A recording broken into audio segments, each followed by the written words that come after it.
Welcome to this Zentangle Quickie. My name is Heather Hartwick Gladden. I'm a certified Zentangle teacher, and today we're going to take a look at the tangle Kichi from CZT Hyeyun Kim. I hope I've pronounced all of that right. My gosh, I've had a rash of those that I'm not sure how to pronounce lately, but it doesn't matter because these are amazing tangles. All right. So, today being the third Tuesday of the month, the time of this recording, that means it was Tough Tangle Tuesday, and this was the featured tangle. All right, and it wasn't necessarily as tough. We've done some other ones that hurt our brains more, but this one you get a little bit, it takes some focus, that's for sure, and it can get a little eyeball confusing, and but we kind of, once you get it, you got it, and it's good. All right. Starts off, that was really funny. Starts off with whoops, I'm not going to use this. Nope. With a grid of orbs. And however you best like to do them, I'm going to start this one in the center and hope that I'll get it pretty good. Let's see. Do I want to leave myself some room on top? Oh, sure. Actually, why don't I do north, south, east, west, and then fill in the gaps? Sometimes that works really well when you are just eyeballing the grid, and that is fun. All right. Because sometimes, you can fill in the gaps, meaning like I can eyeball this and say, oh, okay, about here, and that looks pretty good. That's what I do. Okie doke. Now, looking at it this way, here's what we want to focus on. Four orbs, right? A square at a time. So you have 4 squares essentially here. All right. So looking at the first one, we're gonna do. We're gonna put some dots on in the center, in the shape of a diamond. So really it's a north, and just pressing the pen in, south, east, west. So make sure I got it right. And in the center of each. And I will tell you, it doesn't matter. This is surprisingly a pretty forgiving tangle. All right. And you see, I feel like a magic trick. And you can see here how they are. I have some small, I have some large, I have some in between. It's like magic. We'll see what happens. Can she do it? I feel like we had a lot of that today in our sessions. Oh my gosh, it was so fun. All right, now I'm going to follow the step out, so this will hopefully help. And this would be the third box on my version, and I think I pretty much copied isn't the right word, emulated Hyeyun's. So we're going to start with this orb, and so let me explain first, because you can start anywhere you want, but we're going to start here, and we're going to do 2 C-shaped curve lines to this diamond grid. What I had been doing is starting with the outer one, and the outer one comes out and around this one on the corner, the one you would think you would line it up with, and you do in a minute. So first one, the outside one, it goes up into the bottom, and then the second one, again from the orb, will go into that one on the corner. Up to you which way you want to do it. I keep doing it this way, even though in my head, I still think, I partly think that doing the inner one might be a little easier, but I'm just going to do it. We'll do it this way first. Okay, so a nice curve line landing there, and turn your tile. Oh, and I'll remember to say it now, because somebody pointed out on our sessions, and then I forgot to say it both times. Using the natural curve of your hand. I say it a lot more on here. And this, you can really get practice at that.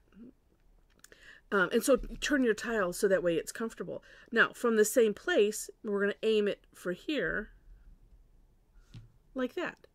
Now, see, my reasoning behind thinking, well, maybe doing the inner one would be better, because then you can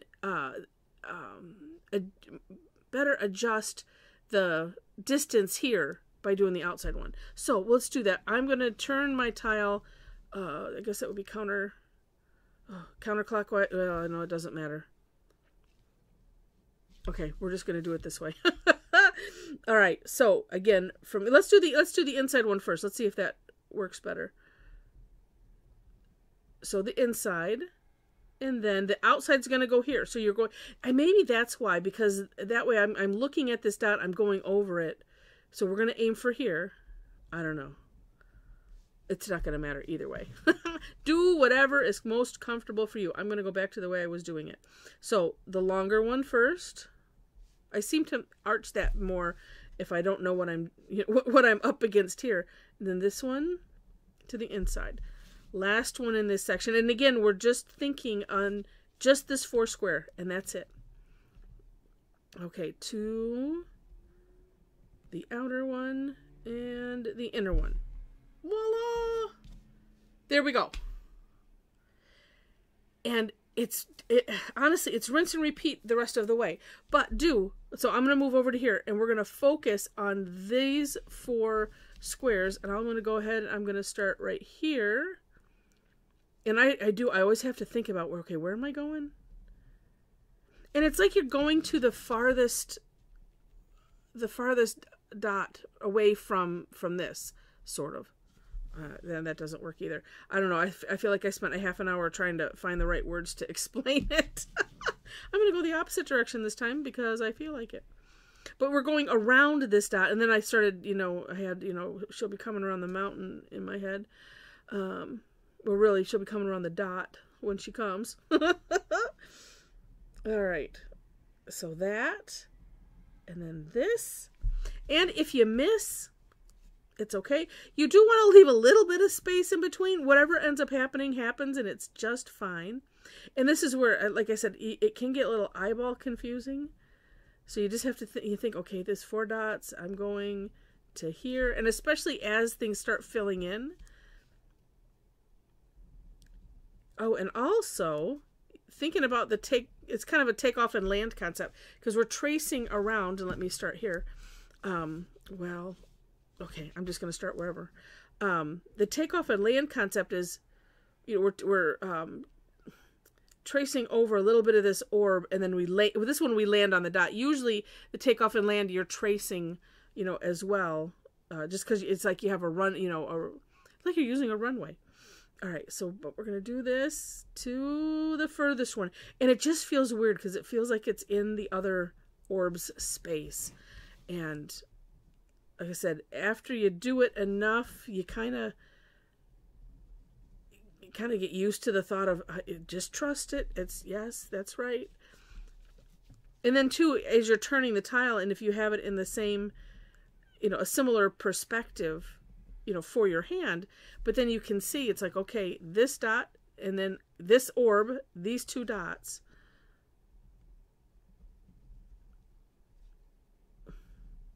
And at least if you end up going to the inner one, as long as it's in the right 2 dots that you're aiming for, it's okay. All right, now I might as well just leave it where it's at, and we'll start here. And no, because see, that's where because I don't want you to think these 2. It's these 2 on top, because we're coming around this one, landing on, It's is another one of those. Sometimes I think explaining it is harder than doing it. It's like, oh, just watch. Okay, and around that. But, I also listen, as I'm playing with it, I listen to a mantra kind of develops in my head. And that's what was developing. It was like, go around this dot, land on the next dot. That's what kept going in my head. And then this one is easy because then we just land on that one that we skipped. Okay, last one.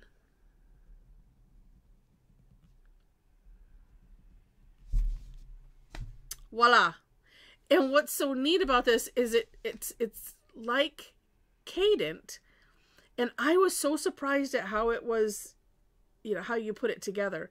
But it looks like, kind of a wonky cadent in there. And actually I was thinking it's a 2-eyed cadent versus, because usually you'd have 4 orbs, right? Because that's a dot grid also. Okay, so super neat. Now, the last step is equally as hard to explain, except that, you know, all of these ones, you know, as we were doing these two curved lines, we had an outer and an inner. So on the outer one, and this is where you can play even more, and I'm going to do this first because they can be a little bit different inside here, but these ones on the outside, you can do it a couple ways. I'm going to take it sort of right from the orb. I'm tracing over what's already there, and then I'm bringing the curve line out and ending it at the first line I come to. Okay? And then, you don't have to continue to come up from here. It could just come from here. And we're going to just fill this in with some nice fine lines. However many you want to do, it is all completely up to you. Okay. This one, you know, this one it's like nice to have some rhyme or reason. Let's do, you know what, let's do all the outsides first, because it's a little bit different feeling, I guess, doing these ones, because we can do all of the outsides.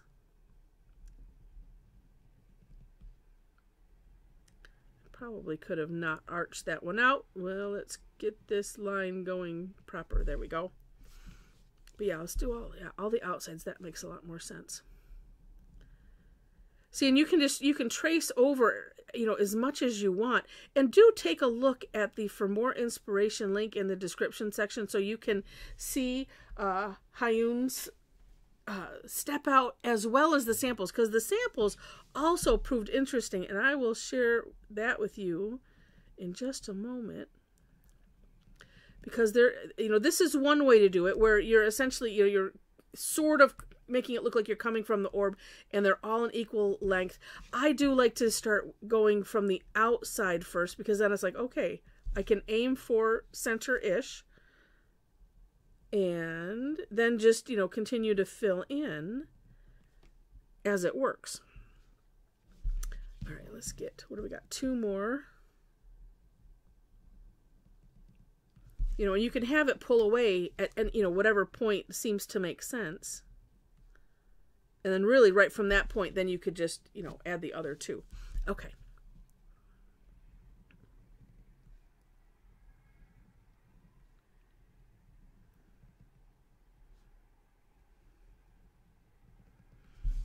All right, so there we have all of all of the outsides.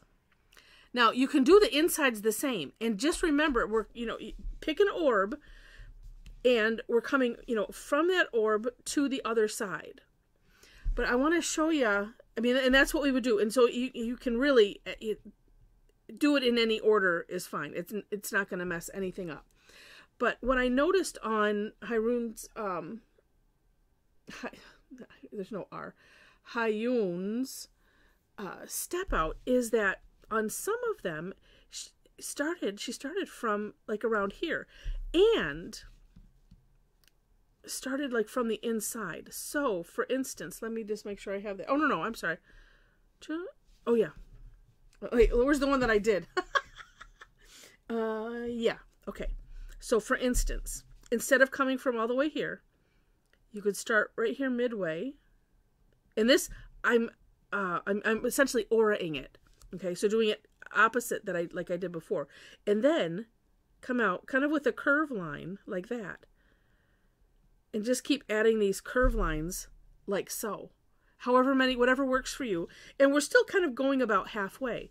And then, and I'm going to do the insides. I did this on one of my tiles from today, and it looked really neat in my opinion.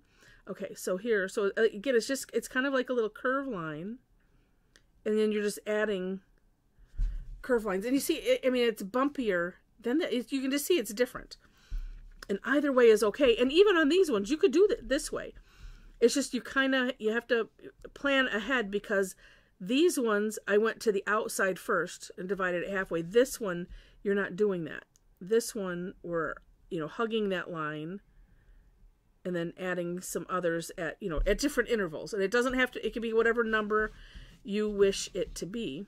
What's neat about this though Gosh, and if you kind of, well, let me see when I did get done. But doesn't this look like this is folded into there? And this is why we had some people on our call that did this, where they brought in lines over here, and then it looks like a knot, and it's so cool. And I'm just seeing that now, how that could be. I wasn't seeing it before. Sometimes working on a smaller scale is helpful. Okay, so I've got 1, 2. And then 2, just, you know, find your orb, and we're going to the opposite corner of that, right? That will help keep you, you know, kind of centered. And then, you know, I find it easy to, okay, I'm just working on one. We're called the hourglass shape. One of them at a time. And especially if you have it where it's really thin in here, this might be a great option for you to do like that. Okay, last one. All right, finding my orb.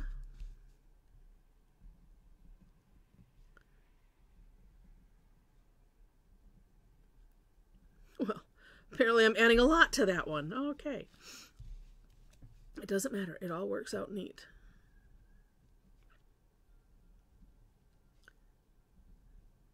Like I said, the more you do this one, the easier it is, and you don't have to think so much. But look at how interesting that is. You know, it's, and then looking at it afterwards, it's like, wow, how did I do that? Because it looks, like I said, it just looks really, really neat. Okay, now, tons of ways that you can shade this. Oh, you know, I'm just gonna go, let's go simple. Oh, yeah. And instead of dividing anything up, let's just take this as one piece. And I'm gonna do here, you know, where all of these things just kind of tuck under. Actually, let me see if I can just do a section at a time, so I'm not flipping the tile over 100 times. We'll see. Okay, and there we go. I was like, and where did I do that again? All right. But there are so many ways that you could shade this, so many other ways that you can have fun with this. I think I may, just because I want to have the contrast, but I don't need to do it now, fill in those orbs. Oh, look at how, oh wow. All right, I just want to make sure I get all of them.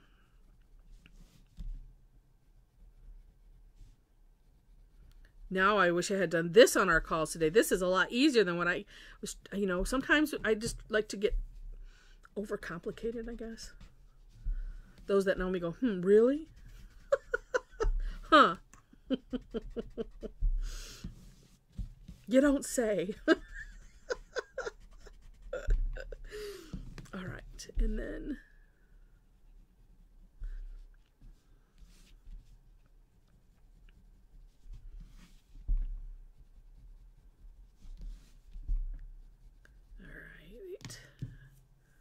I'm sure I missed, oh, I see where I missed one. Okay.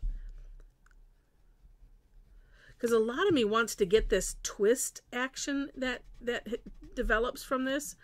But this, oh, there's, wow, you know what? I think I can use what's left on my Tortillion right there. Oh, yeah, look at that. I've got lots here, too. Okay.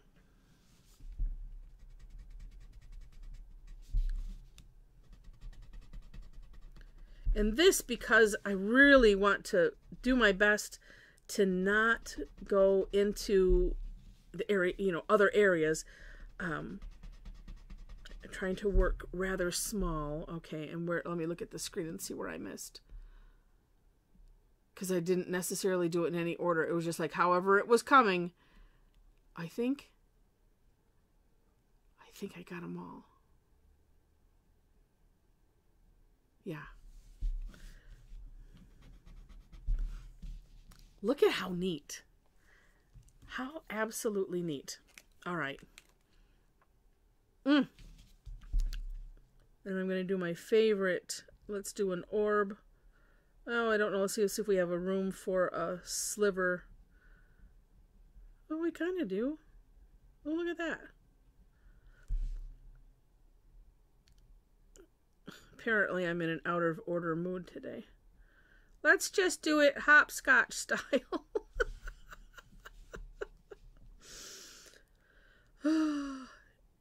You know, this is a great option too, if, like, that was a little uneven, just filling in the orbs, because especially when I'm doing stuff around them, they tend to get a little sloppy. So this is a great option, you know, to do the fill in, and use that course correction to just neaten it up a bit. Let's see. And I kind of try to get the sliver in. I put a curve line in about halfway, because you can always shave off, and I say shave off by with the pen, as you can see.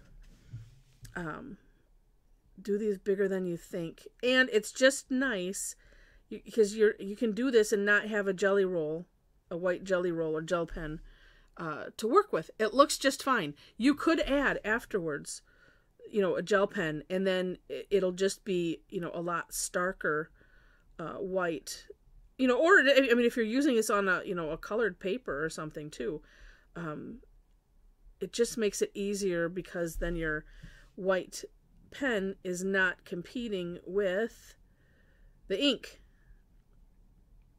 you know, where you have to go over it again and stuff like that.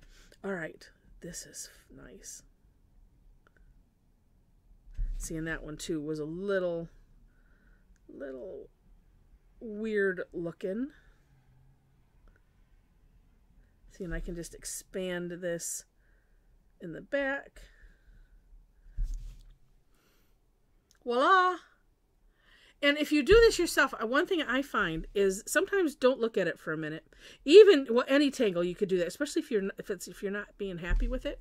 Don't look at it for a minute, because sometimes it just takes your, you know, like a brain reset a little bit, or your eyeballs to reset, and from the macro, you know, looking at this like it's under a microscope, and and then you'll have that, oh my gosh, who did that moment? Which is so cool. All right. So that is one I mentioned. We did this today in our tangle time. So it's not necessarily done, but I'm, you know, done enough that I'm happy to show it to you. So, having fun with color, and how neat that, let's see, what did I do? Well, this, I shaded only, you know, just these, but I wanted to have fun with that, the twisty motion. With this, I wasn't really worried about it. It still turns out really neat though. And something about that, or maybe it's just, yeah, maybe it's just my eyes, I don't know. It's just interesting how the background is, and it just looks like these are all floating, where this one, it doesn't look like that so much. And maybe it's just because of the way I shaded it. These all look like independent little things, and this it is more, had the, you know, the idea of emphasizing where they seem to tuck. All right, so that was one, and then here's the other one. And, you know, I mean, I just decided to use different color and have fun. And again, not necessarily finished, but how fun. Love it. Oh, we had, like I said, we had a lot of fun. If you want to see the results, if you go to the description section, and again, you will find links to step outs, and you'll find my Linktree link. And on there, if you go to my website, and some of the links are in the icons. I think website is, I don't remember. You have to look and see. Oh wait, I don't have it right here. Yeah, it's the very first big like button link. So go there, subscribe to my blog, and then when I release the replays, and I'll have the step outs, more close up pictures of what everybody did, and it is mind blowing. The creativity that we have in our sessions, so much fun, because the only thing that we're guided by is, okay, here's the tangle we're going to do, and here's how we do it, and go. do what you want. And it's just so much fun. And some people, you know, might just, you know, mess around where they're, you know, figuring it out and playing with it and not making it look like, you know, something, I mean, that's not even really finished, like I said, but, you know, not making it look like a completed tile. It's up to the person. It's so much fun. And if you would like to join us also, in that link, in the link tree, you will find, there's different I have 3 places really, 2 places that list classes on. So you can click those to follow me for when I post classes. And then what happens is you'll get, if you sign up for the class, especially this is a free class that I do every 3rd Tuesday of the month. I have other free classes every Thursday. But if you sign up for those or register for them, then you'll get the reminders and things, and you'll see it all in your time zone, which makes it easier. I have things listed on my website, but I have them listed in my time zone. So that's one advantage of, you know, follow me on either of the Eventbrite or Meetup. And then also, if, oh yeah, the Facebook icon, that'll take you to my Facebook page. And you can follow me there, same thing. Classes, daily tangle, because that's what this will turn into. And things, other fun things that I might decide to post. Also, if you are on Facebook and want to hang out and tangle with a bunch of amazing tangle addicts, we'd love to have you. The second link down is join the Tangle Addicts community on Facebook. And know that there are 4 questions you have to answer in order to gain entry. And it's just it's a great time. We have so much fun. And it's a nice, supportive environment. You know, we want everybody to post whatever they do. We want to celebrate your wins with you. And it's just fantastic. Just fantastic. Let's see. Other social media stuff, places, you know, that you can follow me and things like that. All right. If you enjoyed this, and I hope that you did, would love it if you click on the like button. And if you have not yet subscribed to the channel, would love to have you be a subscriber to the channel. And with that, thank you so much for watching, and I wish you happy tangling.